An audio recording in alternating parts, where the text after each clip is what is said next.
मित्र हो, एका शिक्षकाची बदली होते. अख्खा गाव हळहळतो. विद्यार्थी ओक्साबोक्शी रडतात. त्या शिक्षकाच्या बदलीनं फक्त रडतात. आणि तो व्हिडिओ महाराष्ट्रभर व्हायरल होतो. आणि तो व्हायरल व्हिडिओ जी महाराष्ट्रातली प्रत्येक संवेदनशील व्यक्ती बघते ना, त्या प्रत्येक व्यक्तीच्या डोळ्यात पाणी उभा राहतं. असा एकही माणूस नसेल की त्या शिक्षकाच्या बदली झाल्यानंतर त्या बदलीचा व्हिडिओ बघितला आणि डोळ्यात पाणी आलं नाही. माझ्याही डोळ्यात पाणी आलं, बघत असणाऱ्यांच्या अनेकांच्या डोळ्यात पाणी आलं. त्याच लहू सरांसोबत आज गप्पा मारणार आहोत.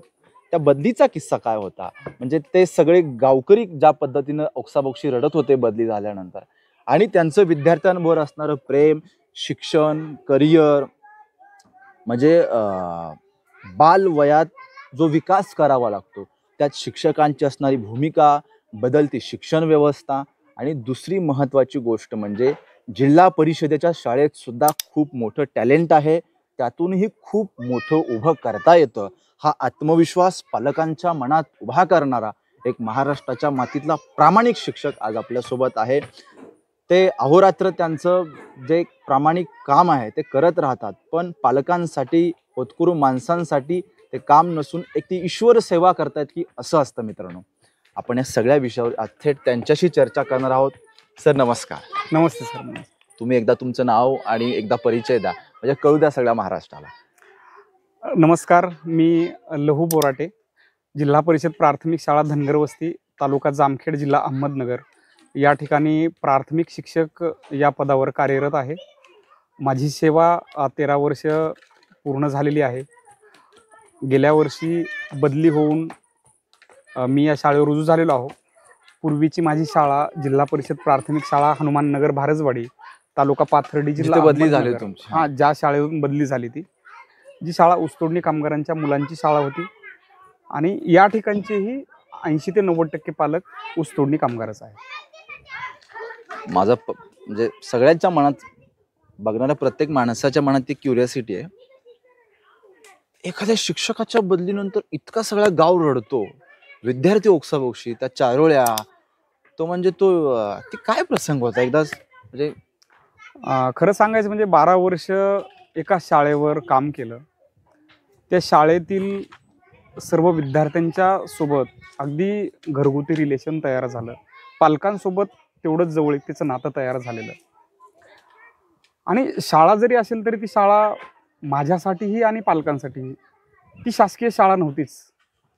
ते होतं आमचं आनंदाचं माहेरघर. वा. ज्या ठिकाणी आम्ही एकत्र यायचो, खेळायचो, बागडायचो, मुलांसोबत मस्ती करायची, त्यांना जे वाटते ते शिकायचं, त्यांना जे वाटते ते मुलं शिकू शकत होती. पालकांनी जरी आले तरी ते शाळेत आल्याच्या नंतर शिक्षक काय करतायत, मग तुमचं हे जबाबदारीचं आहे, हे कामाचं आहे, हे न करता शाळा त्यांना आपलीशी वाटत होती.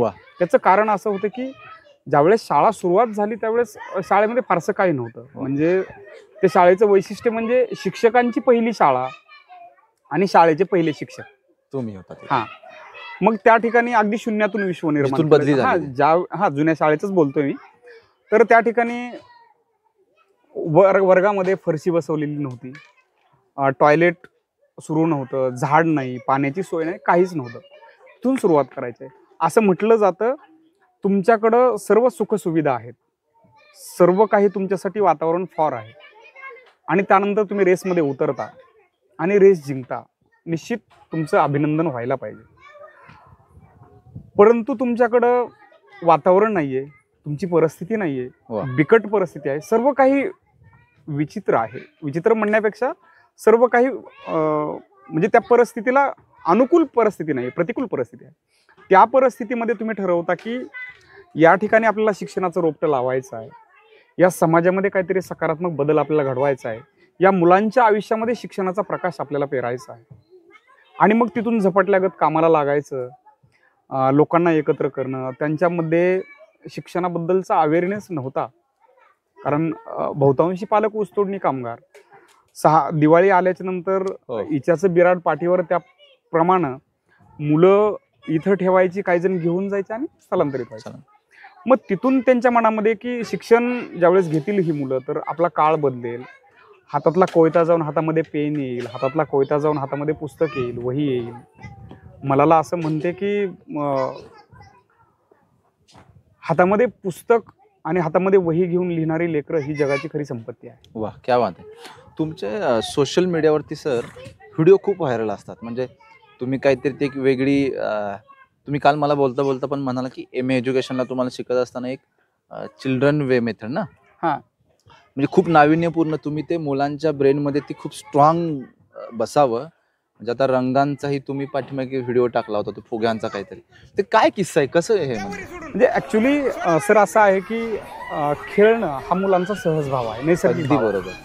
म्हणजे जगातलं सर्वोत्कृष्ट तंत्रज्ञान तुम्ही वर्गामध्ये आणा, मुलांना व्हिडिओ त्याच्यावर प्ले करा, त्याच्यावर त्यांना कार्टून्स लावा, कुठल्या सिरियल्स लावा, काहीही लावा तुम्ही. आणि मुलांना तुम्ही असं म्हणायचं की बाबा हो चला बरं आपल्याला आता खेळायला जायचे, सर तुमचं कार्टून वगैरे ते गुंडाळून ठेवा, कोणी पाहत नाही त्याला. मग ते मुलं उठतात, त्यांना हुर्रे चला आम्हाला खेळायला जायचंय बाहेर, आता मजा येणार आहे.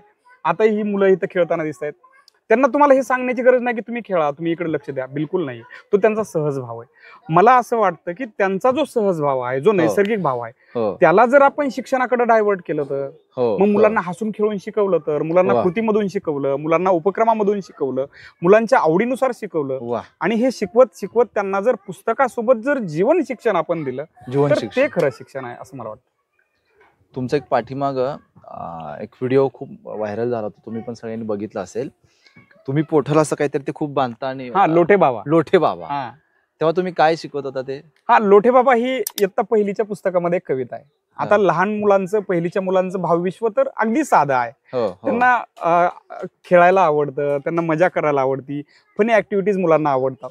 आणि ऍक्च्युली त्या कवितेमध्येच असं वर्णन आहे की लोठे बाबा झोपता किती 6 म्हणजे असं वर्णन आहे, आणि खाता तरी काय.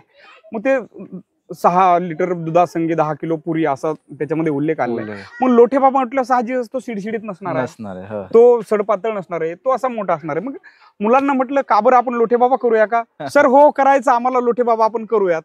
आणि मग वडिलांचाच मोठा शर्ट होता तो घेऊन आलो, आणि मग मुलांचेच थंडीचे दिवस होते, त्यांचे स्वेटरच आतमध्ये केले, असा टोपी वगैरे करून असा मोठा लोठे बाबा आले. किती क्रिएटिव्ह. आणि ते खेळण्यासाठी मग ते मुलांना एवढी मजा आली, आणि त्यांच्या चेहऱ्यावरचा जो आनंद होता, त्यांच्या चेहऱ्यावरचा जो उत्साह होता, सर त्याचं मोल नाहीये. तो तुम्ही तो पैशामध्ये आपण विकत घेऊ शकत नाही. आणि हा आनंद जर दैनंदिन जीवनामध्ये आपण प्रत्येक दिवशी प्रत्येक क्षणाला मुलांना देत असू तर ही मुलं सर शाळा सोडून घरी राहत नाहीत. शाळाची मुलांना आवड लागते, आणि ज्या ज्या ठिकाणी आवडीनं मुलं शाळेत येतात त्या ठिकाणी खऱ्या अर्थाने शिक्षण होतं. खरी गोष्ट. तुम्ही म्हणजे बदली झाल्यानंतर पण तुमच्या असं डोक्यात होतं की जिथं खूप चॅलेंजिंग आहे, म्हणजे सतत काहीतरी शिक्षण क्षेत्रातलं किंवा मुलांसाठी चॅलेंज स्वीकारणं एक त्यांचा स्वभाव मला काल त्यांच्या बोलण्यात लक्षात आलं. तुम्ही इथं येण्या अगोदर पण म्हणजे अतिशय अवघड भागातली शाळा किंवा जाण्यासाठी जरा दुर्गम भाग आहे अशा भागातली तुम्ही शाळा निवडणं, किंवा तिथं मला काहीतरी इनोव्हेटिव्ह चांगलं काहीतरी कल्पना काय, हे कुठून येतं सगळं तुमच्या मनात? सर खरं म्हणजे मला असं वाटतं की सेल्फ चॅलेंज नावाचा एक प्रकार आपल्या आयुष्यामध्ये असावा, आणि विचार करावा ज्याने त्याने त्याच्याबद्दल की आपण स्वतःला काय टास्क द्यायला पाहिजेत. कारण चॅलेंजेस जर आपल्या समोर असतील तर तुमच्या जगण्याला, तुमच्या विचारांना एक प्रकारची दिशा मिळते. वा. मग जुनी शाळा जी होती हनुमाननगर, ती ही दुर्गम भागातली शाळा होती. पालकांमध्ये अवेअरनेस नव्हता, सुखसुविधा नव्हत्या, आणि तिथून बदली व्हायचं तर मुळात ती शाळा सोडणं म्हणजे माझ्यासाठी मृत्यूपेक्षाही भयानक होतं. म्हणजे मी पालकांना त्या ठिकाणी बोललो की ही शाळा सोडण्याच्या अगोदर मृत्यू यावं, एवढी भावनिकता, एवढं प्रत्येक गोष्टी व्हिडिओ मधून रिलेशन तयार झालेलं होतं. आणि ते सोडणं म्हणजे आज या ठिकाणी आपण आहोत, आणि उद्याच्याला या शाळेचा आपण पार्टच नाही आहोत. आपल्याला हे सर्व सोडून जायचं आहे, ही मुलं सोडून जायचे, त्या लोकांचं प्रेम सोडून जायचं आहे, ते गाव सोडून जायचं आहे. 12 वर्ष ज्या ठिकाणी जाऊन आपली गाडी थांबत होती, आज त्या मार्गानंच गाडी जाणार नाही. ते दुःख माझ्यासाठी पचवणं कठीण होतं खरं सांगायचं. पण ती शेवटी शासकीय प्रशासनाचा भाग आहे, आणि तुम्ही प्रशासनाचा भाग असल्यामुळे प्रशासनाचे जे नियम आहेत ते तुम्हाला पाळणं बंधनकारक आहे. आणि मग बदलीसाठी मग शाळा भरायची कुठली, तर माझे मित्र आहेत कोळेकर सर, मी त्यांच्याशी बोललो आणि सांगितलं की सर मला जामखेड तालुक्यातले द्विशिक्षकी शाळा आणि खास करून अवघड क्षेत्रामधल्या शाळा असतील तर ते कळवा. त्याचं कारण असं की म्हटलं जातं पहा की अंगावर पडलं म्हणून काम करण्यात आणि मन लावून काम करण्यामध्ये विजय आणि पराजय एवढं अंतर आहे. खूप सुंदर सांगितलं तुम्ही. मग आपण मन लावून त्या ठिकाणी काम करूयात. त्या ठिकाणी परत एकदा बघूयात की हनुमाननगरची शाळा उभा राहिली, खूप चांगली उभा राहिली. मग अशी एखादी नवीन शाळा घेऊन ती उभा राहतीये का? कदाचित हनुमाननगर शाळेमध्ये पालकांचं खूप चांगलं सहकार्य लाभलं म्हणून ती शाळा उभा राहिली असेल. मग मला परत नवीन ठिकाणी जाऊन ती शाळा उभा करता येते का, हे आपण पाहूयात. आणि सर खूप सुंदर या ठिकाणी म्हणजे माझे सहकारी शिक्षक आहेत चिलगर सर आणि या वस्तीवरचे पालक एवढं प्रेम दिलं सर. 1 वर्षभरामध्ये साधारणतः 3.5 लाख रुपयाचा वस्तुरूपानं सहभाग झाला, 1.5-2 लाख रुपयाचा रोख स्वरूपामध्ये सहभाग झाला.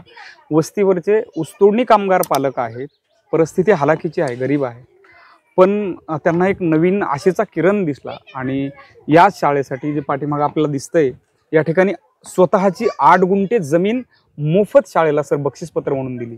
वा. आणि विशेष गोष्ट बक्षीसपत्र देऊन शाळेला 5-5 हजार रुपयांची मदत या पालकांनी केली आहे. खरं तर सर त्यांच्या प्रामाणिकपणाला हॅट्स ऑफ आहे. आपण जे काम करतो त्याचा शासनाकडून पगार घेतो, पण या लोकांचा जो प्रामाणिकपणा आहे, या लोकांची जी प्रामाणिक तळमळ शिक्षणाबद्दलची आहे ती खऱ्या अर्थाने सर गप्प बसू देत नाहीये, म्हणून ही शाळा निवडली. क्या बात आहे. म्हणजे कुठल्याही अशिक्षित पालकाला सुद्धा वाटतं आपली मुलं शिकावी, अगदी खूप चांगलं शिक्षण घ्यावं आणि तुमच्यासारखे प्रत्येकाला शिक्षक लाभवत असे. मी जेव्हा इथं आलो मित्रांनो तेव्हा जय होच्या टाळ्या तुम्ही वाजवल्या, म्हणजे इतका आनंदाने त्या मुलांनी ते स्वागत केलं. म्हणजे तुमचा जय हो, तुमचा विजय हो, त्या टाळ्यांची पद्धत एक वेगळी होती. सांगा ना तुम्ही कसं मुलांना शिकवता? ऍक्च्युली आम्ही दरवर्षी गुरुजन हृदय संमेलन कराडला जातो, साताऱ्याला. इंद्रजित देशमुख काकाजी यांच्या सहवासामध्ये आहोत, कारण तो माणूस महाराष्ट्रामध्ये माणुसकी पेरण्याचं काम करतो. आणि मग त्या ठिकाणी ही टाळी पाहिली आणि मग त्याच्या पाठीमागचा जो हेतू आहे, विचार आहे, कारण तुम्ही टाळी बघितली, शेवटी कसं आहे की विचार माणसाला जिवंत ठेवतात, विचार पुढच्या पिढीला दिशा देतात. वा.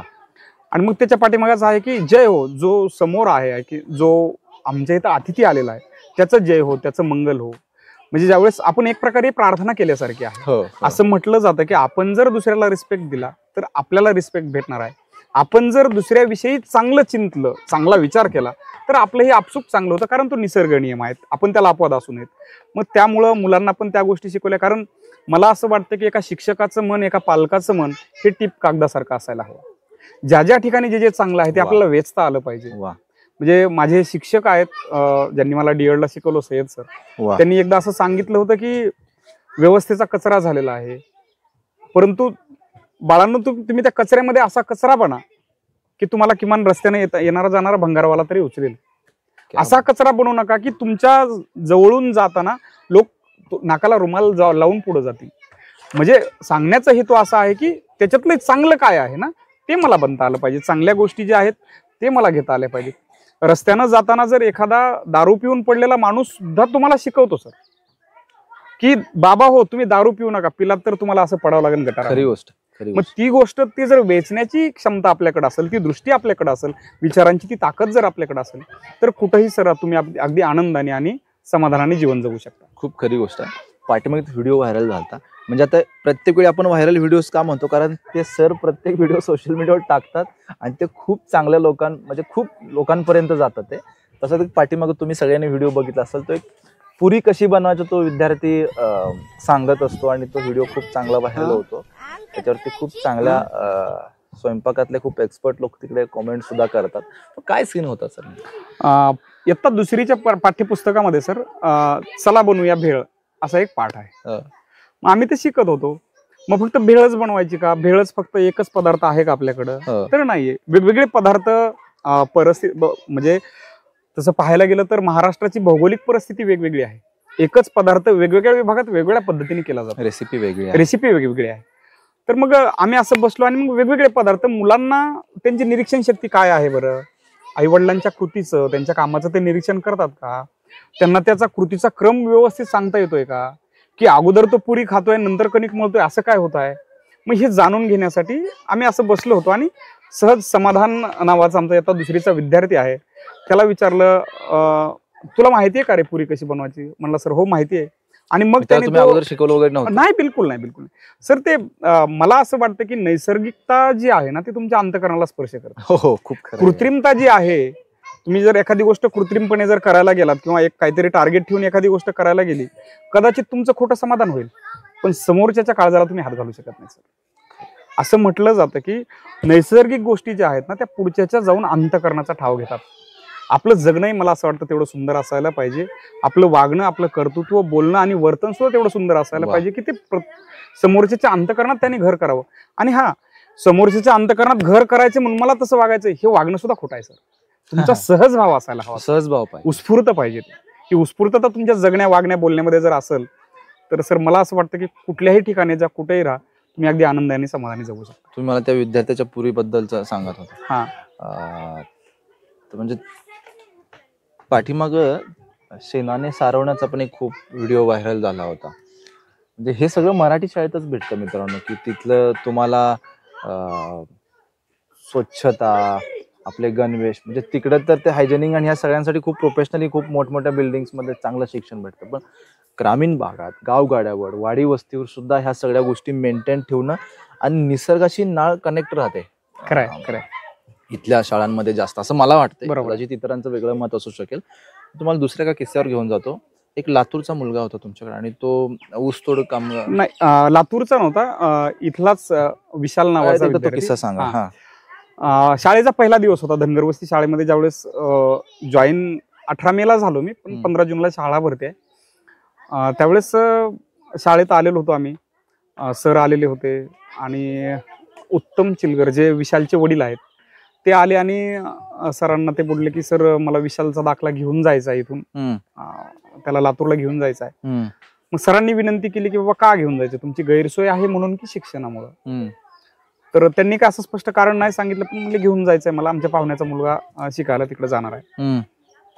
मग मी तिथं उभा होतो, म्हटलं हरकत नाही, तुम्हाला शेवटी प्रत्येक पालक हा विद्यार्थ्याच्या शिक्षणाबद्दल प्रामाणिक विचार करणं हे साहजिकच आहे. म्हणजे कोणी असू देत, जिथं शिक्षण चांगले, शिक्षण हे ओपन मार्केट झाले सर, खरं सांगायचं म्हणजे आपण असं कोणावर बंधन घालू शकत नाही की तुम्ही या गावातले तुम्ही इथे शाळेत शिका, किंवा कोणाला इथून जाण्यापासून तुम्ही रोखू शकत नाही, कुणाला येत असेल तर त्याला तुम्ही थांबवू शकत नाही. खरी गोष्ट. मग याच्यामध्ये ज्याची जी इच्छा आहे तो तिथं शिक्षण जाऊन घेतोय. मग मुळात तर मला असं वाटतं हे माध्यमांना नाव ठेवणं हे सुद्धा म्हणजे मी पर्सनली ते चुकीचं समजतो.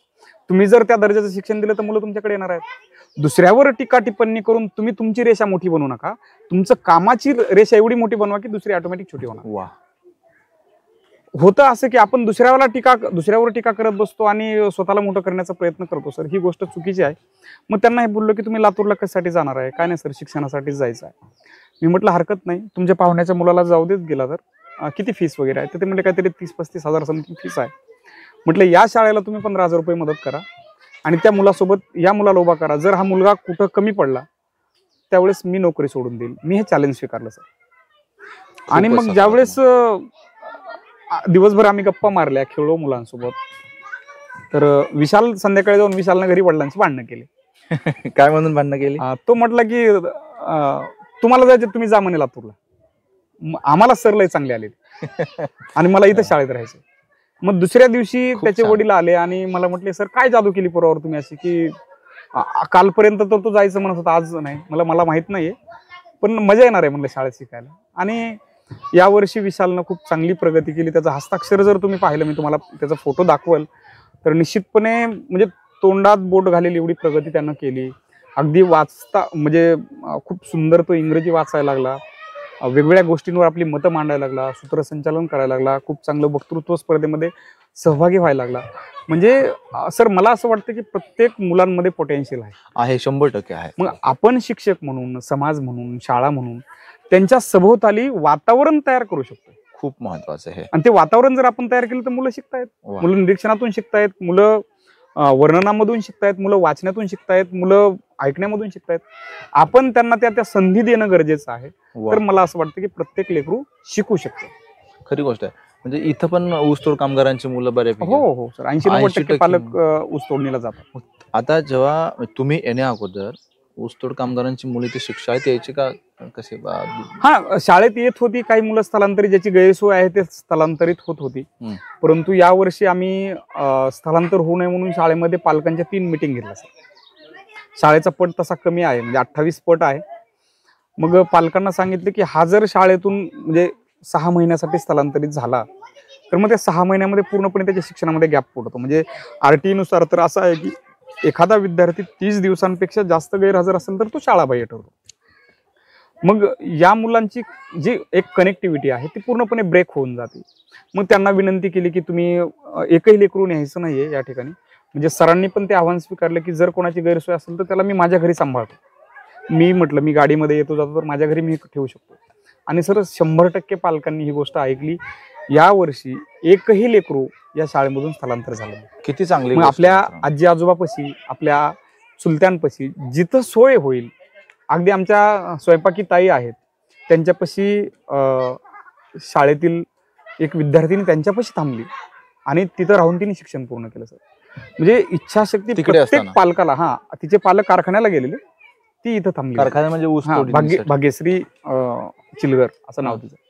म्हणजे मला हे सांगायचं की पालक कसाही असू दे, तुटका असू दे, गरीब असू दे, श्रीमंत असू दे, कुठल्याही स्तरामधला असू दे, त्याची प्रामाणिक इच्छा असते की माझं लेकरू शिकलं पाहिजे, माझं लेकरू घडलं पाहिजे आणि पुढे जाऊन त्याने स्वतःच्या पायावर उभा राहिलं पाहिजे.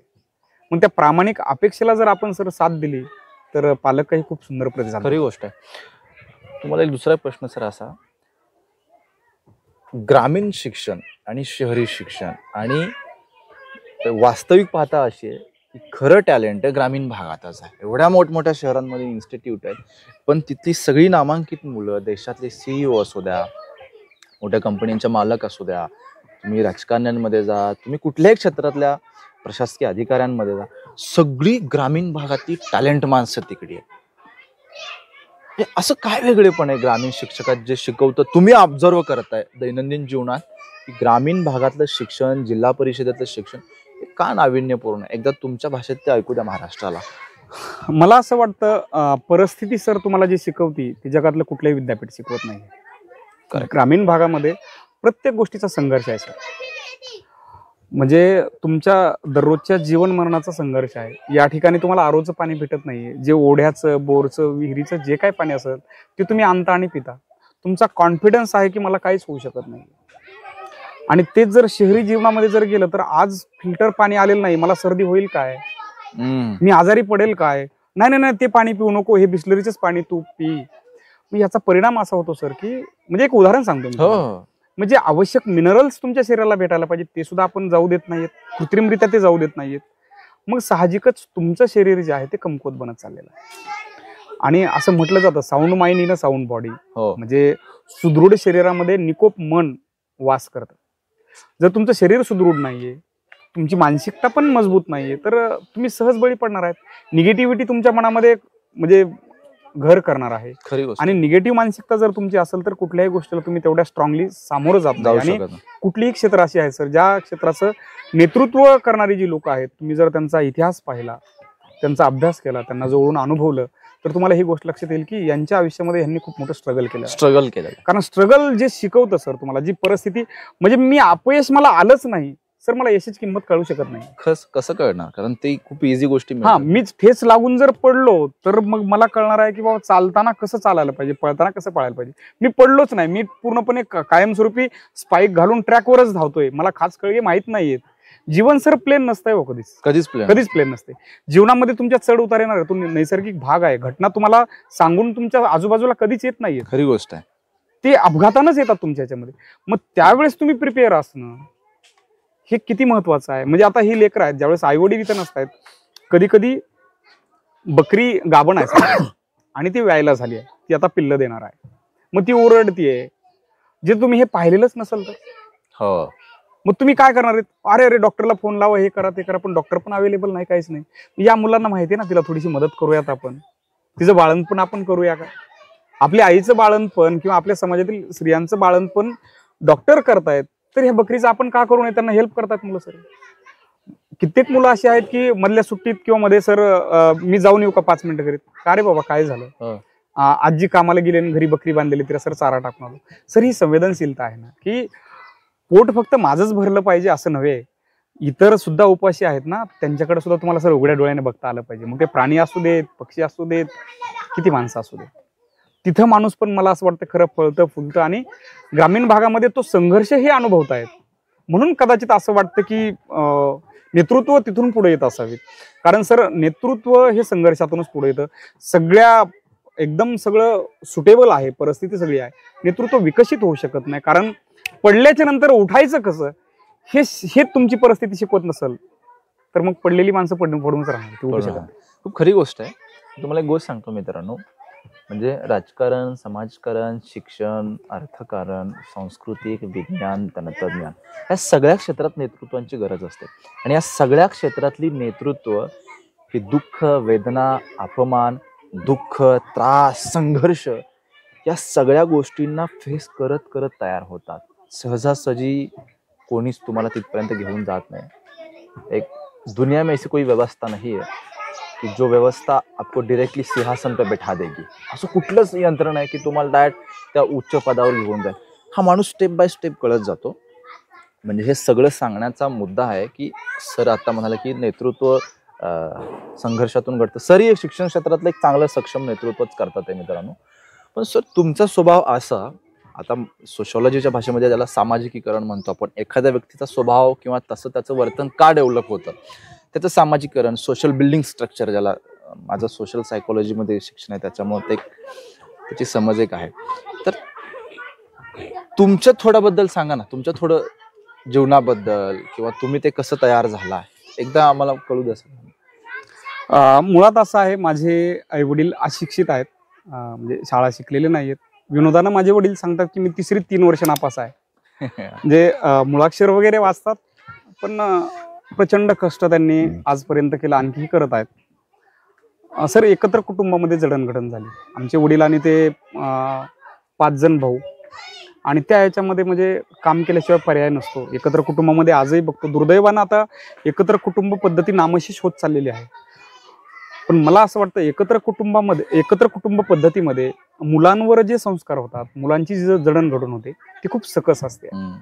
तुम्हाला त्या ठिकाणी अपमान सहन करावा लागतो. त्या ठिकाणी तुम्हाला काय म्हणूयात आपण असं की तुमचा जो हक्क आहे किंवा तुम्ही जो हट्ट आहे, थोडक्यात हट्ट म्हणूयात आपण, तो हट्ट तुमचा प्रत्येक वेळेस पुरवला जाईलच असं नाही. काही वेळेस तुम्हाला ऐकावं लागतं. इच्छा असूनही तुम्हाला एखादी गोष्ट करता येत नाही.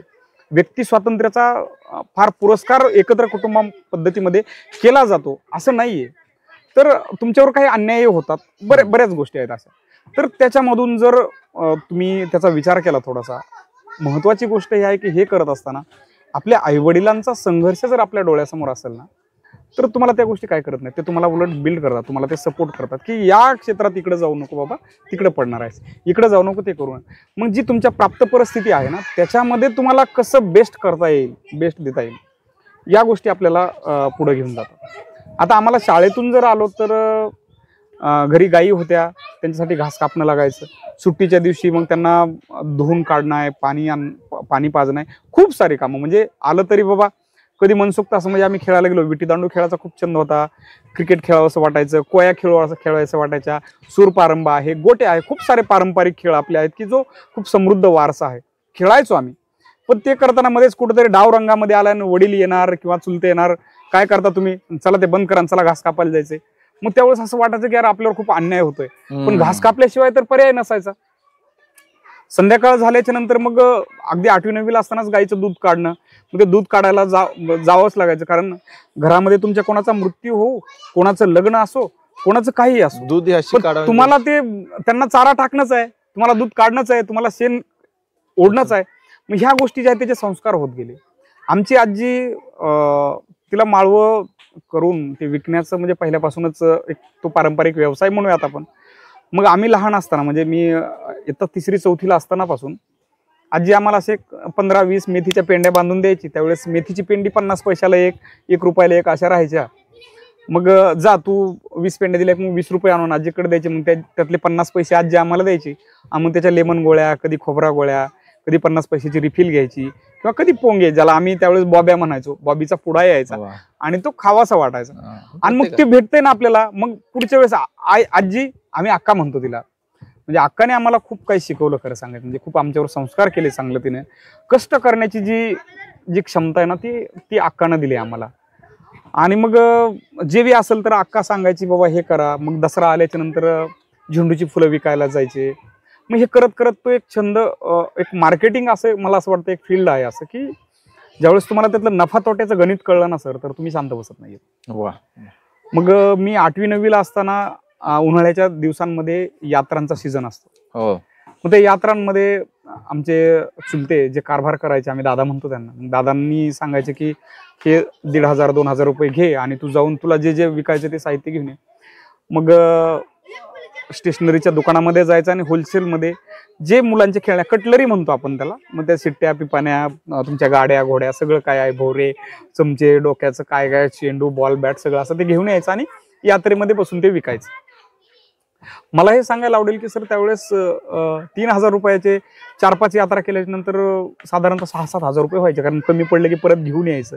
मग 3,000 रुपये बाजूला काढून 4-5 हजार रुपये नफा 9वी-10वीला असताना ज्यावेळेस तो मिळायला लागला तुम्हाला मिळायचं. हा, आणि तो परत चुलत्यांकडे, कारण आमच्या कुटुंबाचा नियम असा होता की काही होऊ देत कुठं, सगळे आलेले पैसे जे आहेत ते कारभाऱ्याकडे जमा करायचे आणि ज्यालाही लागेल, मग तुमचा दवाखाना आहे, तुमची शाळेची फीस आहे, तुम्हाला कपडे घ्यायचे, तुम्हाला काय करायचं आहे, गावाला जायचं आहे, तर ते त्यांच्याकडून घ्यायचे. असा एक तो नियम होता, तो दंडकच होता. आणि ती एक सवय लागली सर चांगली, की आपल्याला वायपट खर्च करायचं नाही, आपल्याला विचारणारा कोणीतरी आहे. वा. जर तुम्हाला त्याला विचारणार कोण नसेल तर तुम्ही वायपट खर्च करणार आहे, तर तुम्हाला नाही ते छंद लागणार आहे. खरंय. तर मग ते संस्कार तिथून झाले आणि मग त्यांच्याकडे द्यायचं. मग हळूहळू मग मी बाजारामध्ये जाऊन जे घरचं माळवं आहे, म्हणजे भाजीपाला आहे, तो जाऊन असं आडतीवर विकण्यापेक्षा आपण बसून विकूया का सर. 15 वर्षापूर्वी साधारणतः 3-4 हजार रुपयाचं काउंटर व्हायचं ते विकताना, आणि खूप मजा यायची. म्हणजे असं म्हटलं जातं की जीवन जगताना तुम्हाला पर्याय ठेवता आले पाहिजे, तुम्हाला ऑप्शन असायला पाहिजे तुमच्याकडे. जर मी शिक्षक झालो नसतो तर मला असं वाटतं मी उत्तम व्यापारी झालो असतो किंवा एखादा बिझनेसमॅन झालो असतो. वा, खूप सकारात्मक आहे. मित्रांनो, मार्केटिंग कळतं किंवा जो माणूस वेदनेतून तयार होतो, जे अनुभवाचे बोल असतात ते पटकन लक्षात येतात, त्याला असं काही फार विचार करावा लागत नाही. किती ओघवतं सर बोलतात ते बघा, नाविन्यपूर्ण त्यांचं म्हणजे आज सरांच्या मनामध्ये विद्यार्थ्यांबद्दल जी तळमळ आहे ती तुमच्या बालपणापासून तयार झालेली आहे. तुम्ही काल मला बोलता बोलता एक म्हणाला होता, चिल्ड्रन बँकचा काहीतरी कन्सेप्ट आहे तुमच्या शाळेत. बरोबर, म्हणजे सरांची मॉडेलच आहे अक्षरशः. तुम्हाला सांगतो, शाळेत वेगवेगळे प्रयोग करणं, त्यातून रिझल्ट असणं, प्रयोग करून त्याचा रिझल्ट घेणं.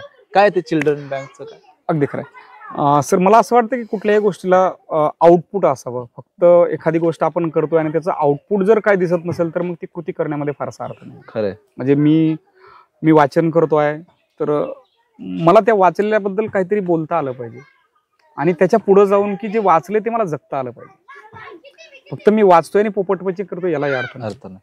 मग मुलांना जीवन शिक्षण द्यायचं, पण जीवन शिक्षण कशाला म्हणायचं? अरे दैनंदिन जे आहे ना, जे आपल्या अडचणी आहेत, मला असं वाटतं की प्रॉब्लेम सॉल्व्हिंग हे कशातून, कारण रिसोर्सेस तुमच्या आजूबाजूलाच पडलेले आहेत, ते तुम्हाला शोधता आले पाहिजे की मला याच्यातून हे करायचं आहे. बाबा माझ्याकडं शाळेमध्ये हे प्लायवूडचा तुकडा पडलेला आहे, मग याचं मला हे शैक्षणिक साहित्य बनवता येईल का? तर यस, मला बनवता येईल.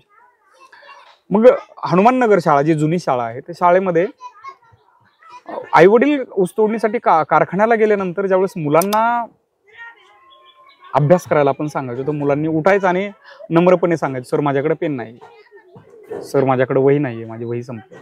अरे मग घरच्यांना सांग.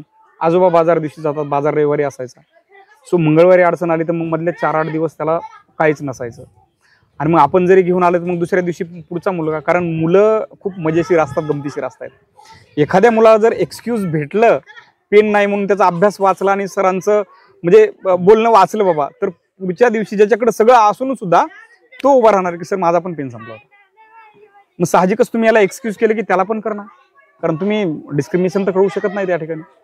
मग ती समस्या लक्षात आली, अरे असं होतंय. पण तीच मुलं सायंकाळी 5 वाजता वस्तीवर जे दुकान होतं त्या दुकानाच्या ठिकाणी अशी फिरताना दिसली मला.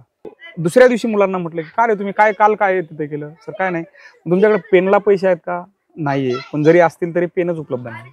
मग आपण असं करूया का बाबा, ते पैसे आपण एकत्रित करूया का, बघूयात बरं कोणाला किती बचत करते आहे, आपण ते पैसे साचूयात आणि पुढच्या वर्षी आपण पुढच्या सत्रामध्ये सहलीला जाऊयात. म्हणजे अशी एक आयडिया दिली त्यांना. तर मुलं म्हटले हो सर. आणि एक चॅलेंज परत मुलांना दिलं, कारण चॅलेंजेस फार महत्वाचे आहेत, मुलांना चॅलेंज आपण द्यायला पाहिजे. पाहूयात बरं 8 दिवसामध्ये कोणाचे किती पैसे असतात. आणि त्या परिसरामध्ये सर कापूस खूप जास्त पिकतो. मुलं मग सुट्टीच्या दिवशी कापूस वेचायला जायची. मग 5 रुपये किलो, 2 रुपये किलो, जसं जसं हे असेल. आता तर मला वाटतं 10-15 रुपये किलो आहे वेचायला. मग ते मुलं दिवसभरामध्ये 15-20 किलो कापूस तर आरामात वेचायचे आणि त्यांच्याकडे ते पैसे यायचे. मग आले तर ते असेच जायचे त्यांचे. मग ती मुलं ते पैसे जमा करायला लागली आणि एक 15 दिवसामध्ये साधारणतः सर 4,000 रुपये शाळेत ते बँकेमध्ये जमा झाले, चिल्ड्रन बँक.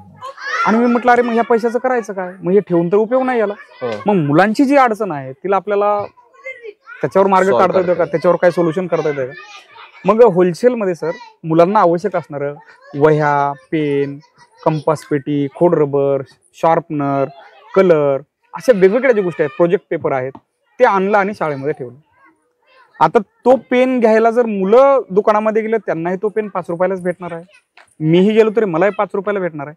पण एकाच वेळेस 50-100 पेन घेतल्यामुळं ते पेन 4 रुपयाला भेटायला लागले सर. मग 1-1 रुपया असा प्रत्येक पेन मागे बँकेत शिल्लक राहायला लागला. मग असं करताना आम्हाला पहिल्या वर्षी सर 3,000 रुपये नफा शिल्लक राहिला. मग मुलांच्या खात्यामध्ये शिल्लक जरी नसेल तरी बँक कोणालाही अडवत नाही. आईवडील कारखान्याला गेले आहेत म्हणा, किंवा आईवडिलांकडे पैसे नाहीत म्हणा, किंवा मुलांच्या खात्यामध्ये शिल्लक नाहीये, मग एखाद्याला पेन वही जेही लागू देत ते पैसे बँकेमधून खर्च केले जातात आणि मुलांना ते साहित्य दिलं जातं.